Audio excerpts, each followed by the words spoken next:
Kokie yra būtent tie signalai, tos raudonosios vėliavos, kai tikrai verta būtų pagalvoti apie vizitą pas kardiologą? Na, kalbant apie tą visų galimų simptomų spektrą, kadangi jis yra toks platus, tai greičiausiai kažką praleisiu. Bet apskritai, kalbant apie tos atvejus, kada verta pasvarstyti apie vizitą pas kardiologą, galėčiau paminėti tas situacijas, kai pacientas jaučia diskomfortą krūtinėje, kai vargina oro trūkumas, kai mažėja dėl nepaaiškinamų priežasčių fizinio krūvio labai tolerancija, galbūt žmogus jaučia širdies ritmo sutrikimus, sąmonės praradimai, galvos svaigimai. Taip pat tokie atvejai, kai yra labai išreikšti kažkurie iš tų įprastų kardiovaskulinių rizikos veiksnių, ar tai aukštas kraujospūdis, cholesterolis galbūt. Galbūt, tarp kitko, vertėtų paminėti ir tą aspektą, tai yra šeiminė anamnezė.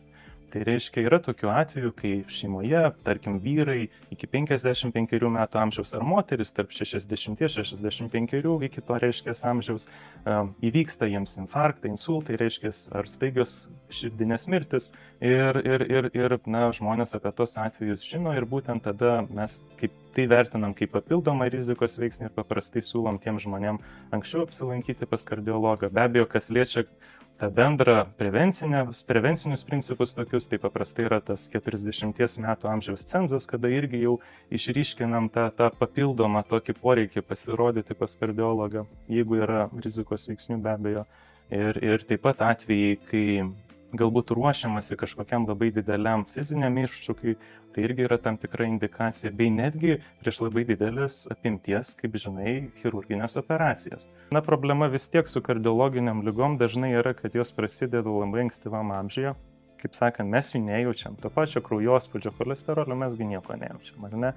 Ir jeigu tai būtų koks nors galvos skausmas, tai kuris tikrai jau gyvenimo kokybei mums labai kenkia, tai tada mes gana didelę motivaciją turime gerti vaistus, kažkur kreiptis, ieškoti priežasčių, o dabar, aukštas kraujospūdis, aukštas cholesterolis. Ir aš kaip specialistas sakau žmogui, jums, jeigu jūs tenai kažkokių sprendimų nepriimsit, gal po 10, gal po 20, gal ir po 50 metų kažkas įvyks. Dar iš tokių, sakykime, aplinkybių, kada paprastai patenka pacientai, neturintys visiškai jokių simptomų, tai yra jau paminėti rizikos veiksniai. Nes dalies mes jų, kaip ir cholesterolio, kaip ir kraujospūdžio, mes jų nejaučiame. Bet tai nereiškia, kad susirūpinti to pačiu kraujospūdžiu ar cholesteroliu verta tik nuo tos 40 metų be abejo. Kada reiktų pasitikrinti cholesterolį arba kiek dažnai reiktų tikrintis, norint nepraleisti tos ligos pradžios? Taip, tai kalbant apie cholesterolį, tai reiškia, pradedant, jeigu žmonės neturi jokių rizikos veiksnių, anksčiau nėra nieko turėję ir šiaip iš principo kaip yra ir iš pirmos pažiūros sveiki, tai ta rekomendacija galėtų būti ir cholesterolio tyrimą atkartoti kas 5 metus. Kita vertus, jeigu žmogus turi rizikos veiksnių, jam kažkas yra, turi kitų ligų, cukrinį diabetą, aukštą kraujospūdį ir taip toliau, tos rekomendacijos vis dėlto griežtėja ir tuomet jau mes tyrimus kartojam paprastai kas metus.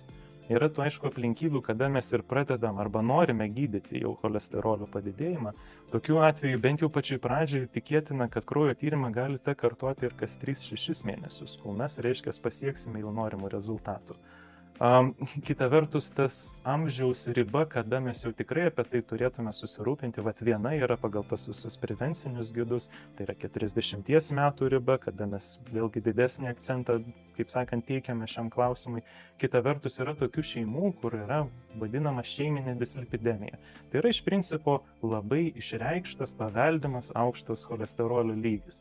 Ir reiškia, tų šeimų tarpe neblogai visai jau būtų pradėti ir tą cholesterolį monitoruoti net ir nuo 8 ar 10 metų pagal remiantis įvairiom rekomendacijom. Tai tas, matote, atvejais labai įvairus ir kaip sakant, mes visą laiką ir šeimos gydytojai stengiasi tą parekomenduoti asmeniškai jau priklausomai nuo kiekvieno žmogaus situacijos. Teko matyti mitą, kad jeigu cholesterolis normalus, tai širdies ligos negresia. Tiesa ar mitas? Tai kaip mes jau ir šiek tiek paminėjome, nors cholesterolis yra ta aterosklerozė sąlygojantis vienas iš pagrindinių veiksnių, bet toli gražu ne vienintelis. Yra ligų, kur cholesterolis neturi, kaip sakant, iš viso jokio poveikio, kraujospūdis, tas pats širdies ritmo sutrikimai ir taip toliau, ar vožtuvų patologijos širdies, ir kaip sakant, jos irgi yra aktualios ligos. Kita vertus, net ir ta pati aterosklerozė, tas užkalkėjimas kraujagyslių, ar ne, liaudiškai tariant, taipogi sąlygoja labai daug veiksnių. Rūkymas, žalingi įpročiai, uždegiminės ligos, metaboliniai pokyčiai iš organizmo, reiškia glikemijos pokyčiai, tai yra cukrus, diabetas. Pagaliau ir genetinis polinkis labai yra aktualus. Ir net ir pacientai, kurie turi idealų cholesterolį, lygiai taip pat kartais sėkmingai serga infarktais. Nebūčiau linkęs suabsoliutinti to fakto, kad jeigu žmogus turi gerą cholesterolį, tai jam pas kardiologą apsilankyti nereikėtų. Ar tiesa, kad cholesterolis yra gaunamas tik per maistą ir jeigu žmogus turi aukštą cholesterolį, tai pakoregavus mitybą jisai gali greitai normalizuotis? Su šituo teiginiu būčiau linkęs beveik kategoriškai nesutikti. Apie 70-80% cholesterolio pasigaminam patys kepenyse, kaip mums jau genetiškai, kaip sakant, lemta.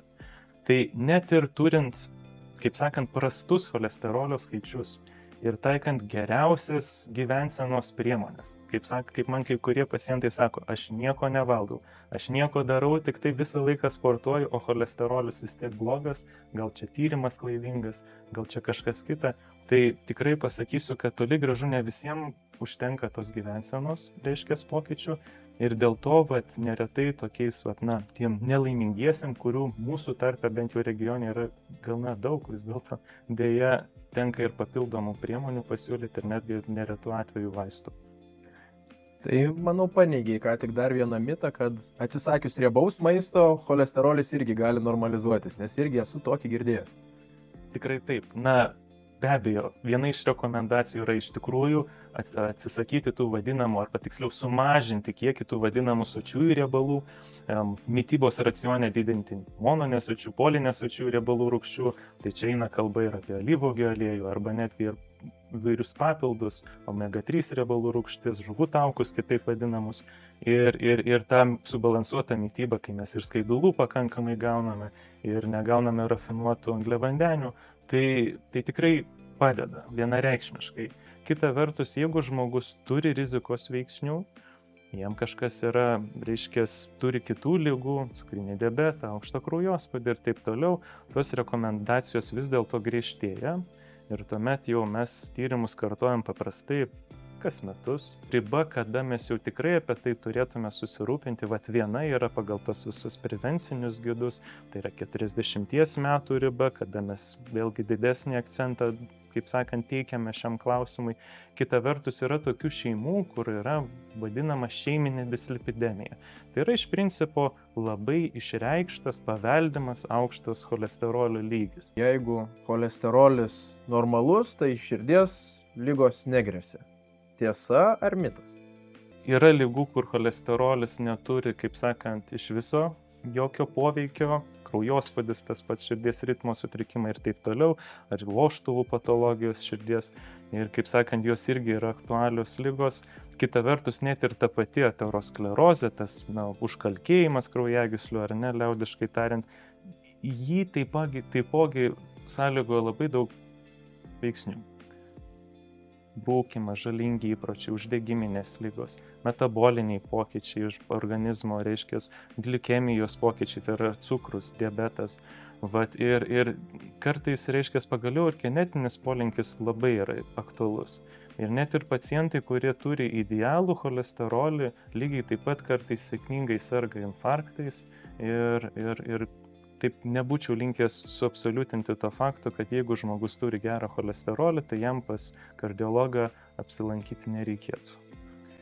Ar tiesa, kad cholesterolis yra gaunamas tik per maistą ir jeigu žmogus turi aukštą cholesterolį, tai pakoregavus mitybą jisai gali greitai normalizuotis?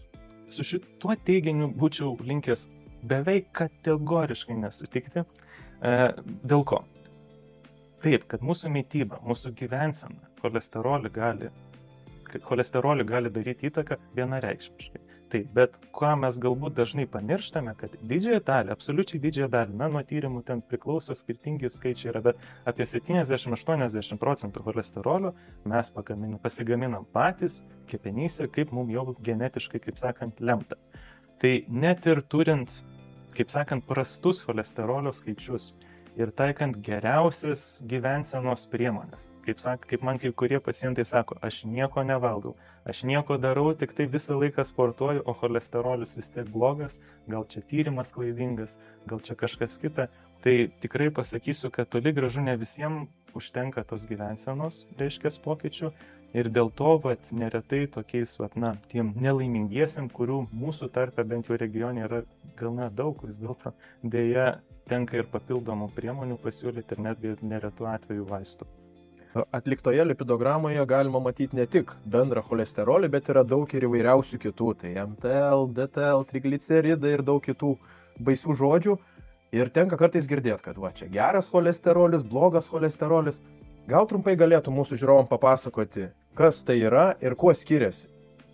Tai kalbant jau toliau apie tą gerąjį cholesterolį, tai, jo funkcija iš principo yra priešinga blogoje. Tai yra surenka jisai iš visų audinių cholesterolį ir jau tada perneša į kepenis, kuris jau yra tada toliau metabolizuojamas.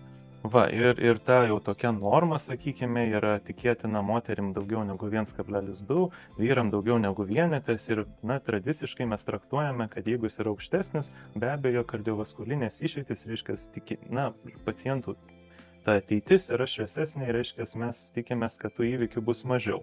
Bet ne viskas iš tikrųjų ir čianai taip yra paprasta ir tas net ir gerasis cholesterolis, jisai turi tam tikrų, pavadinkim, problemų ir yra tyrimų, kurie nurodo, kad labai aukštos šito cholesterolio vertės irgi gali būti žalingos.